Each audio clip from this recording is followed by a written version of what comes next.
이제 우리가 기적서 공부할 때 무슨 상태를, 어떤 상태를 정상으로, 보편성으로 놓고 해야 하는가에 대한 인식을 늘 하고 있는 게 굉장히 유리하고 타협하지 않기 때문에 수업이 아주 쉬워지는 가장 좋은 방법이거든요. 그래서 오늘 우리는 보편성에 대해서, 정상적인 상태에 대해서 인식해보고 그것을 기준으로 놓고, 그리고 우리가 거기에서 우리 자신을 조정해서 변화시키고, 우리가 조정해서 변화시킨 것을 다시 교정해서 제자리로 돌려주려는 하나님의 사랑에 대해서 인식을 해볼 거예요. 보편적이다, 일반적이다 라는 게 지금 우리에게는 우리가 조정해 놓은 상태를 보편성이라고, 일반성이라고 우리는 그렇게 지각을 하고 있는데요. 이제 하나님이 보편성이고 기준이다, 하나님만 계신다, 이것을 우리가 항상 잊지 말아야 해요. 모든 것이 하나님에서 시작되는 것이었을 때만 우리의 지각이 바른 자리로 되돌아갈 수가 있어요. 그러니까 기적 수업은 반드시 보편성을 기준으로 놓고, 그러니까 하나님을 기준으로 놓고 모든 이야기를 전개하고 있다라고 생각하셔야 돼요. 어떤 문장도, 어떤 구절도 하나님이 보편성이고 기준이며 하나님으로부터 시작되지 않는 것이 하나도 없어요.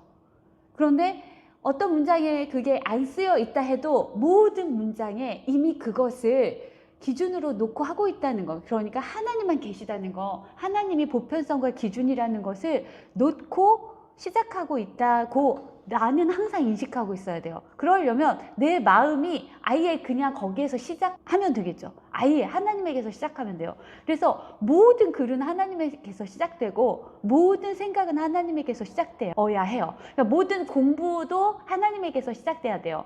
모든 배움은 하나님에게서 시작돼야 돼요. 그러니까 하나님을 기준과 보편성으로 놓고 그 다음에 무엇이 이루어져야 돼요. 그러면 굉장히 쉬운 수업이 되는 거죠. 그래서 오늘 하나님이 보편성과 기준이다, 하나님만 계신다, 이것을 여러분의 마음에서 혹은 여러분의 머릿속에서 절대 떠나지 않게 하고, 이것이 늘 마음 안에 기준으로 세워져 있는 상태에서 무엇을 한다 라고, 그리고 무엇을 읽는다 라고 생각하셔야 돼요. 그러면 정말 쉬워요. 이 수업이 정말 쉬워요. 기준과 보편성이 딱 세워진 다음에는 그 다음에 그것과 다른 것은 뭔가 우리가 조정을 한 거구나, 바꿔낸 거구나, 그래서 이건 교정이 되어야 하는구나 라고 인식하기가 쉽단 말이죠. 그래서 기준과 보편성을 먼저 인식하는 게 가장 중요하기 때문에 기적 수업에서 기적 자체는 중요하지 않다, 근거가 중요하다, 근원이 중요하다라고 하고 있는 거예요. 그런데 이걸 사람들이 전부 다 간과하죠. 왜냐하면 이곳이 기준과 보편성인 하나님을 부정하고 반대하고 거부하고 공격하며 간과하겠다는 방어체계로 이루어진 아이디어들 속이기 때문에 그래요. 그러한 의도로 이루어진 곳이기 때문에 하나님을 기준과 보편성으로 놓지 않겠다는 방어체계가 바로 우리가 지금 뜻하고 있는 힘의 사용처거든요. 힘의 출처는 하나님인데 하나님에게서 받은 이 힘을 가지고요, 하나님을 부정하고 거부하고 반대하고 공격하고 내 마음에 인식되지 않게 하겠다라는 강한 집념에 사용하고 있어서 이 힘의 사용처는 지금 그렇게 잘못 사용되고 있기 때문에 그래요. 그래서 하나님이 보편성과 기준이다, 하나님만 계신다, 이렇게 이것을 항상 내 머릿속에서, 내 마음속에서 떠나지 않게, 이것에서 모든 것이 시작되어야 해요. 하나님은 거룩하고 순결하고 순수한 의미와 생각과 법이시기에 이게 이제 다른 생각이 전혀 없는 상태인 완전함이고 동일함이고 영원함이라는 거 이제 우리가 잘 알잖아요. 또 잘 알아야 하고, 그래서 여기에서 항상 시작해야 돼요. 그러므로 이 뒤에 오는 것은 앞에 원인이 있었으므로 뒤는 결과는 이러해야 한다. 원래는 이런데 우리가 이것을 어떻게 조정해 냈는지, 그리고 다시 교정해야 하는지까지를 알려드릴 거니까, 그러므로 하나님 아들에게 거룩하지 않고 순결하지 않고 순수하지 않은 의미와 생각과 법이 있을 수 없고 있어서는 안 되며 그러한 망상은 반드시 교정되고 치유되어야 한다. 이 망상의 상태는 기준과 보편성인 하나님의 거룩하고 순결하고 순수한 의미와 생각과 법을 우리가 내가 원하는 것에 맞춰서 조정해낸 이상한 상태, 이 상태에 지금 우리가 있는 것이 망상이란 말이에요.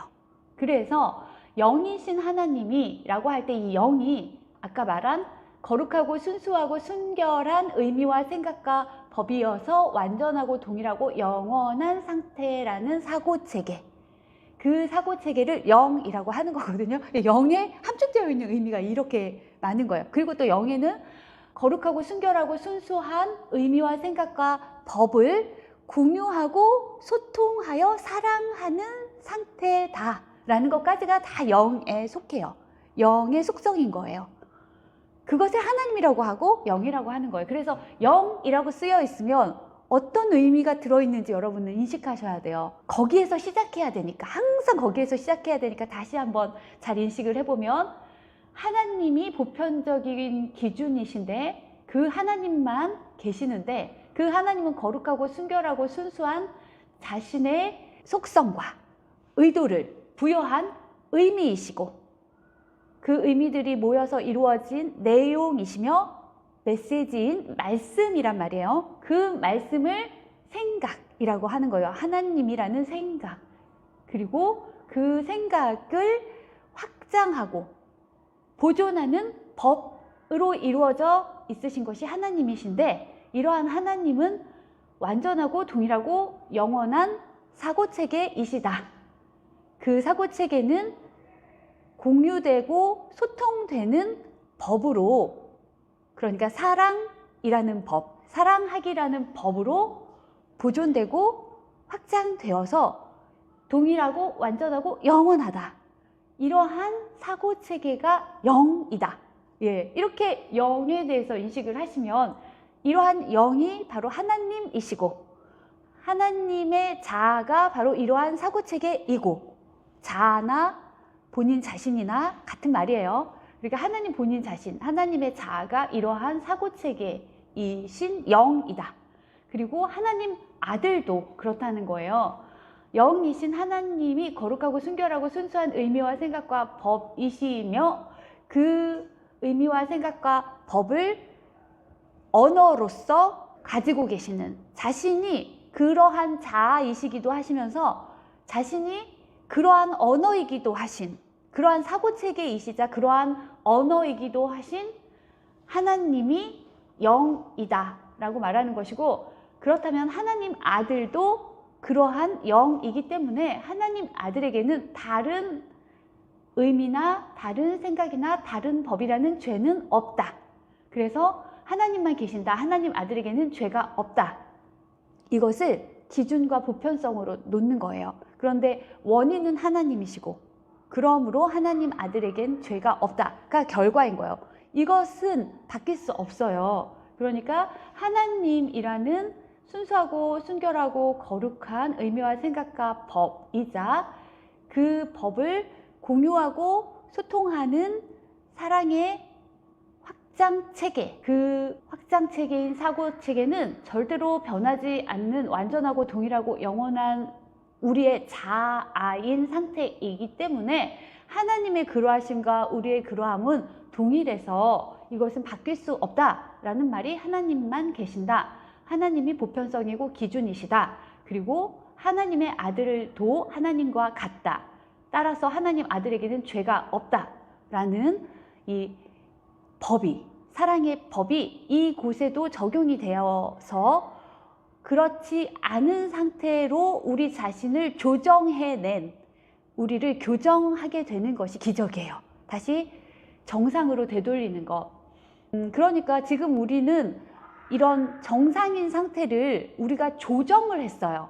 내가 원하는 다른 상태로, 존재하지 않는 상태로 내가 조정을 해낸 것이 지금의 비정상인 상태이고, 이것을 다시 교정하는 것이, 원래대로 교정하는 것이 기적이니까 우리가 정상적인 상태를 비정상인 상태로 조정을 해서 내 뜻대로 조정을 해서 비정상인 상태를 지각하고 경험하는 이 망상의 상태를 다시 정상의 상태로 교정하는 것을 기적이라고 하고, 그래서 기적은 교정이다라고 말하면 돼요. 그리고 교정은 용서예요. 그러니까 비정상을 용서하는 거예요. 비정상으로 나를 조정해낸 그 상태를 내가 포기하는 거죠. 포기하는 게 용서예요. 자, 이제부터 이런 얘기들을 설명드릴 텐데, 우리는 이런 하나님의 기준을 그대로 공유하고 있는 아들이기 때문에 여기에서 그 상태를, 하나님이 보편성과 기준이 된 그 완벽하고 동일하고 영원한 상태를 지각할 수 있고 의식할 수 있어요. 왜냐하면 이것은 사실이기 때문에. 그래서 이제 우리가 어떤 상태를 경험하게 될 건지를 미리 말씀드리자면, 너는 신경을 쓰거나 걱정할 것이 전혀 없고 불안해할 것도 전혀 없으며 항상 지극히 평온하고 조용하게 있게 될 것인데, 이것이 하나님을 기준과 보편성으로 둔 마음의 상태인데요. 이것은 여기에서도 가능해요. 하나님이 뜻하셨기 때문에 영원하고 완전하고 동일한 이 상태는 아들이 뜻하면 언제든지 동일하게 가질 수 있어요. 그런데 이런 것이 무슨 의미인지 지금은 우리는 상상조차 할 수 없는 상태에 있어요. 우리 스스로는. 그런데 지금 우리가 만들어 놓은 상태가 이것을 상상할 수 없는 상태를 우리가 만들어 놔서 이러한 것 속에 있는데, 이제부터는 이것을 상상해 보는 상태로 지각하고 경험할 거예요. 물론 이건 우리의 상상 속이지만 사실을 지각하고 경험해 보도록 상상하는 것 또한 우리가 할 수 있는 능력이에요. 왜냐하면 없는 것도 상상해서 지각하고 경험하고 있는데, 존재하는, 유일하게 존재하고 지금 현재에도 실제하고 있는 것을 상상해서 지각하고 경험하는 것은 존재하지 않는 것을 상상해서 지각하고 경험하는 것보다 훨씬 쉽고 당연하고 자연스럽겠죠. 우리가 상상한 존재하지 않는 것에는 없는, 그래서 이 세상에는 없는, 그렇기 때문에 너무나 당연하고 자연스럽고 쉬운 실제의 존재 상태를 이곳에서도 상상하여 지각하고 경험해 보는 것을 성령이 우리에게 안내해 주고 그렇게 할 수 있도록 도와줄 텐데, 그럴 때 나타나는 상상의 상태, 그것은 현실의 상태와 너무 똑같아서, 알매의 상태인 현실의 상태와 너무 똑같아서 그런 것을 상상하는 바른 지각의 상태는요, 바른 마음의 상태는 알매 상태로 그대로 녹아 들어갈 수가 있어요. 그래서 성령은 그것을 우리에게 가르쳐 줄 텐데, 그 상태가 어떤 것인지 이제 설명하는 거예요. 너는 신경을 쓰거나 걱정할 것이 전혀 없고 불안해할 것도 전혀 없으며 항상 지극히 평온하고 조용하게 있는 것이 무슨 의미인지 상상할 수 있겠는가? 하지만 더도 말고 단지 이것을 배우는 것, 이것이 바로 시간의 목적이다. 우리는 시간의 목적이 이러한 것으로부터, 이런 보편성과 정상적인 상태를 버리고 있고 부정하고 반대하고 공격하는 것으로 시간의 목적을 설정해서 우리가 이렇게 목적한 것에 맞춰서 모든 것을 조정해서 우리는 이런 망상 속에, 고통과 두려움과 비참함 속에 있는데, 바로 이렇게 목적한 이 시간이라는 아이디어를 성령은 다시 교정해서 원래의 지극히 당연한 상태를 지각하고 경험하는 것으로 바꾸어 주어서 다시 선택할 수 있는 근거를 주는 거예요. 두 가지 경험을 해보게 하는 거죠. 내가 천국을 내 마음대로, 내 뜻대로 반대로 조정을 해서, 천국과 정반대로 내가 조정을 해서 내가 있을 곳을 만들어내서 내가 지각하고 경험하고 있는 이 상태와 다시 천국의 그 상태를 여기에서 지각해보고 경험해보는 그런 실제 세상을 성령이 시나리오로 나에게 주는 것을 지각하고 경험한 이 두 가지를 해보고, 그리고 둘 중에서 네가 무엇이 더 가치로운지 다시 결정하라는 거예요. 그러니까 가치의 선택을 다시 하도록 아주 정당한 방법으로, 아주 현명한 방법으로 우리에게 선택권을 다시 사용할 수 있는 기회를 주는 거죠. 이것보다 더 친절한 것이 있나요? 이것보다 더 자비로운 것이 있나요? 이것보다 더 온유할 수 있는 것이 있나요? 선택권은 우리에게 있고 선택할 수 있는 정당한 것과 정당하지 않은 것, 이 두 가지를 잘 비교해 보고 그리고 최후의 심판을 내리라는 거예요. 나더러. 그래서 결정해서 내가 원해서 돌아오라는 거예요. 자, 이게 바로 시간의 목적이에요. 이제는 이것이 네가 배우는 전부가 될 때까지 신경 쓰거나 걱정할 것이 전혀 없고 불안해할 것도 전혀 없으며 항상 지극히 평온하고 조용하게 있는 것, 이것을 배워서 네가 배우는 이것이 전부가 될 때까지 하나님의 교사는 자신의 가르침에 만족할 수 없다. 하나님의 교사의 목표는 딱 정해져 있어요. 천국을 여기서 재현해내는 거예요.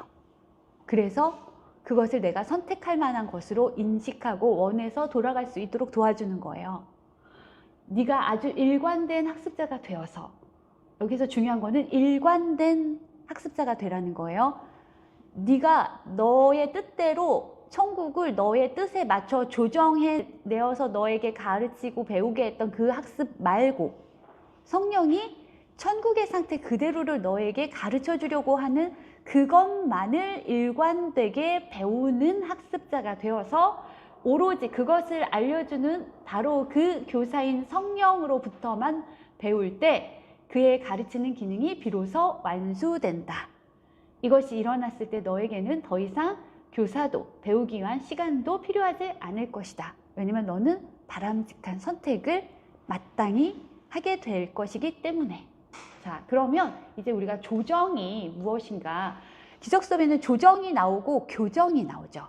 예, 의미적으로 이해하기 쉽게 약간 구분해서 설명하는 거예요. 조정이라는 거는 상황에 맞추는 건데요. 내가 뜻하는, 내가 원하는 것에 맞춰서 내가 그것을 경험하게 되는 것. 이게 천국을 내가 바꾸어서 나에게 천국인 것, 나에게 실제인 것, 내가 원하는 것, 내가 좋아하는 것, 나에게 기쁘고 행복한 것은 이것일 것이다 라고 내가 존재하지 않는 것이 내가 원하는 것이다 라고 그런 잘못된 기준과 보편성을 세워놓고 그것에 맞춰서 나를 조정해서 바꾼 거예요. 내 마음을, 그 상태를 조정이라고 하는데, 그럼 이제 조정은 어떻게 했나 한번 볼까요? 조정해낸 것, 천국을 내 입맛에 맞게, 내 마음에 맞게 내가 존재하지 않는 것을 경험해 보겠다라고 결정한 이 잘못된 결정에 맞춰서 조정해낸 것, 그것을 죄라고 해요. 존재하지 않는 것을 경험하겠다고 한 것이, 그러니까 사랑만 있는 애, 하나님만 계신데 하나님이 없는 상태.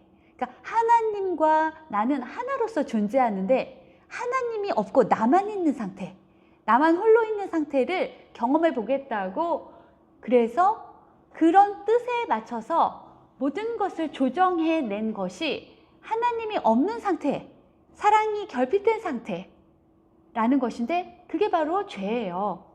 그게 우리가 자유로운 의지와 뜻하는 힘을 잘못 사용해서 하나님과 나의 관계를 끊어내고 단절하고 하나님을 차단하고 거부하고 부정하고 나만 있는 상태, 나 홀로 존재하는 상태를 만들어내기 위해서 내가 조정한 상태예요. 이게 사랑이 결핍된 상태. 그러니까 하나님을 없애버린 상태, 하나님과 나의 관계성을 없애버린 상태, 하나님과 나의 관계성이라는 모든 그리스도와 하나님의 연합된 전체성을 없애버린 상태, 그래서 나 혼자만 존재하겠다고 하는 상태, 모든 것을 다 없애버리고 아무것도 아닌 상태로 존재하겠다고 경험하겠다고 하는 상태, 그것으로 조정한 것이 바로 죄라는 거예요. 사랑을 결핍시킨 거니까요.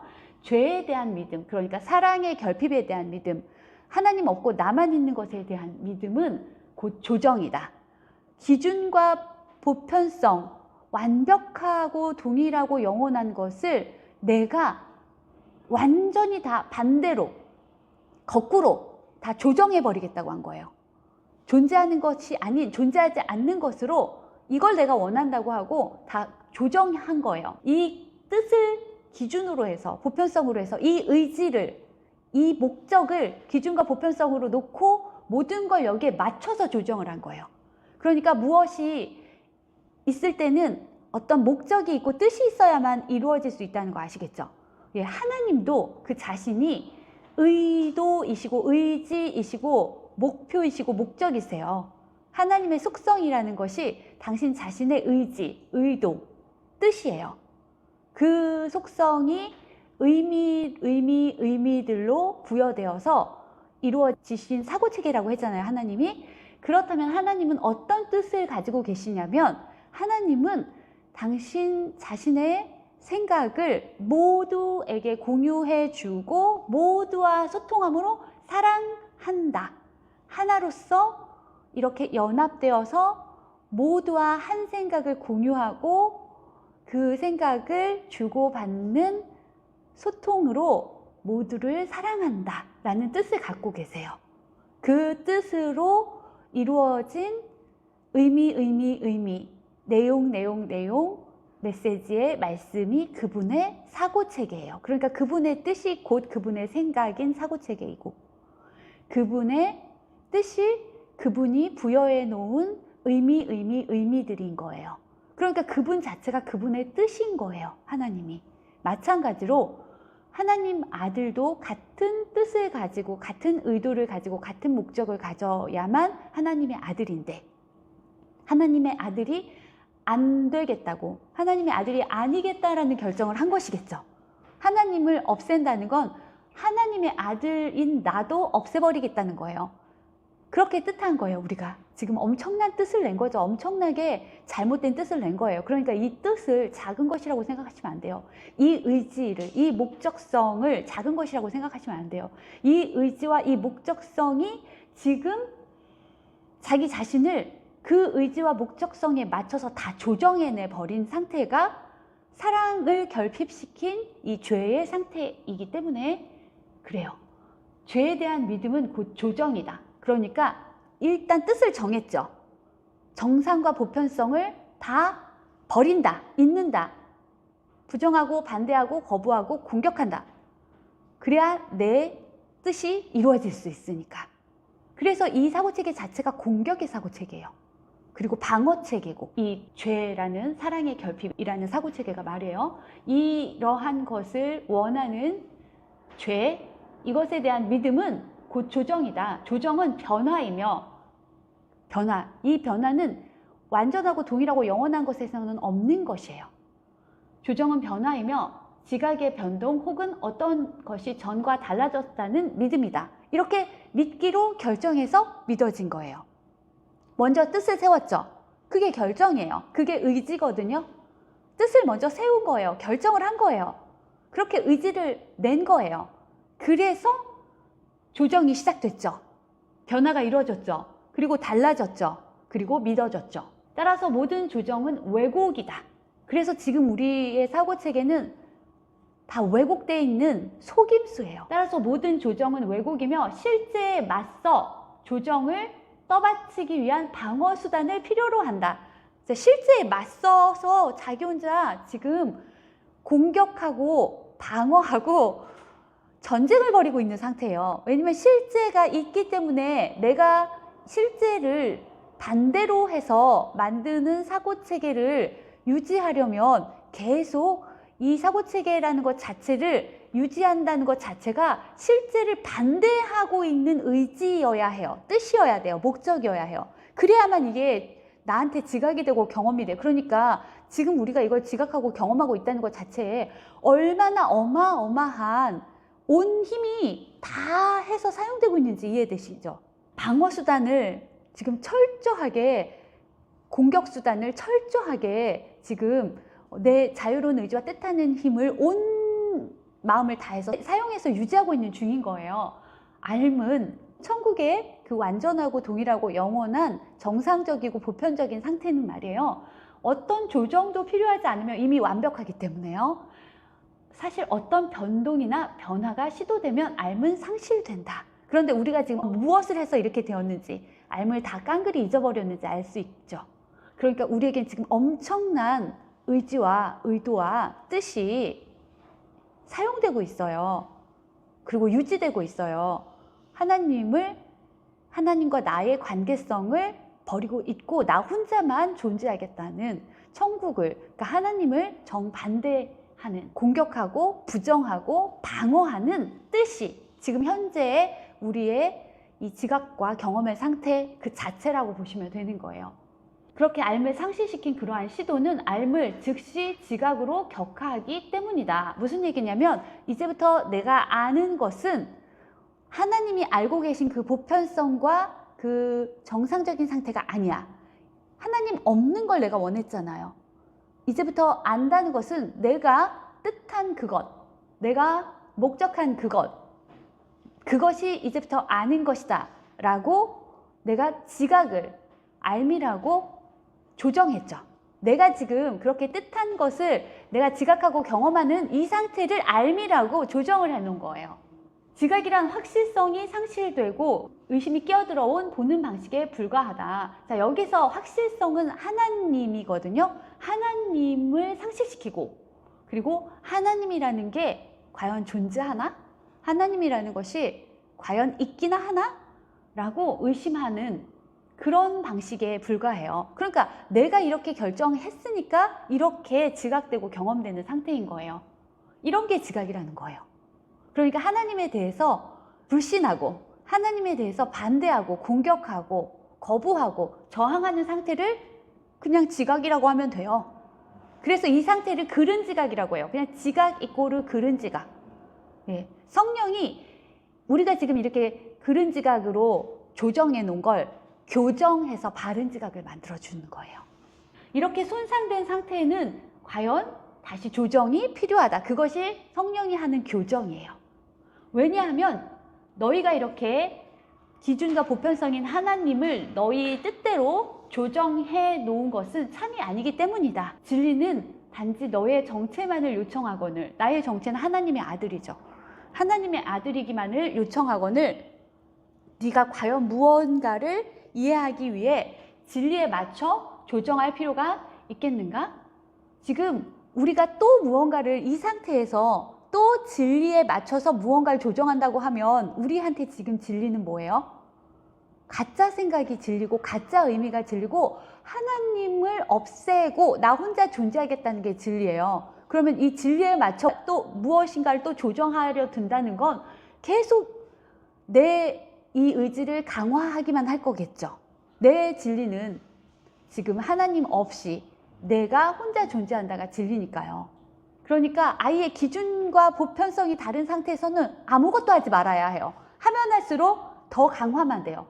성령은 이것을 진짜 진리의 그것을 기준과 보편성으로 놓고 교정해 줄 수 있지만 우리는 그렇게 하려는 의지와 뜻이 없기 때문에 그렇게 홀로는 할 수 없어요. 모든 조정은 에고의 산물이다. 에고는 어떤 관계든 자신이 원하는 모습으로 만들려면 조정할 필요가 있다고 확신한다. 그러니 간섭하는 것이 아무것도 없는 직접적인 관계는 항상 위험하다고 본다. 직접적인 관계 뭐예요? 하나님과 아들의 직접적인 공유와 소통의 존재 상태를 말하는 거예요. 모든 영적 교통은 직접적이에요.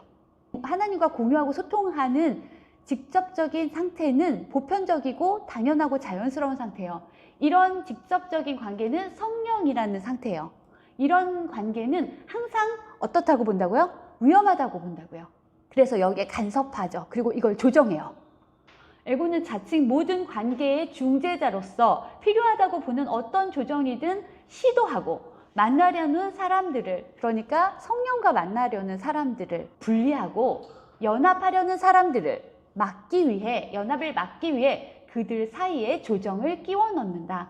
바로 이런 학습된 간섭이야말로 너희의 거룩한 관계를 있는 그대로 인식하기 어렵게 만드는 것이다. 거룩한 관계는 하나님과 직접적으로 공유하고 소통할 수 있는 관계, 그러니까 지금으로서는 그것을 연결해주고 있는 성령과의 관계, 그리고 성령과 연결되어 있는 메신저와 연합하는 관계, 그것을 철저하게 간섭해서 막아요. 이게 지금 여기에서 이루어지고 있는 지속적인 조정이에요. 이해가 되시죠? 거룩한 자들은 진리를 간섭하지 않는다. 진리를 조정해내려고 하지 않아요. 진리는 바뀔 수 없는 것이기 때문에 그냥 받아들여야 하는 것이죠. 그들은 진리를 두려워하지 않는다. 왜냐하면 이 직접적인 하나님과의 공유와 소통에 사랑하는 관계를 사랑하는 것이 거룩한 자들이에요. 거룩하다는 게 다른 의미의, 다른 의도의, 다른 생각이 전혀 없는 상태. 그러니까 하나님의 의도와 하나님의 의도가 부여된 의미들과 그 생각과 그것을 보존하는 법칙만 있는 상태를 거룩한 상태라고 하니까, 이곳에서도 이것만을 원하는 마음들은 진리를 너무나 이해하고 가치를 알아보고 사랑하기 때문에 진리와 연합하는 것을 기뻐하고 행복해해요. 그것이 정상적이고 보편적인 거죠.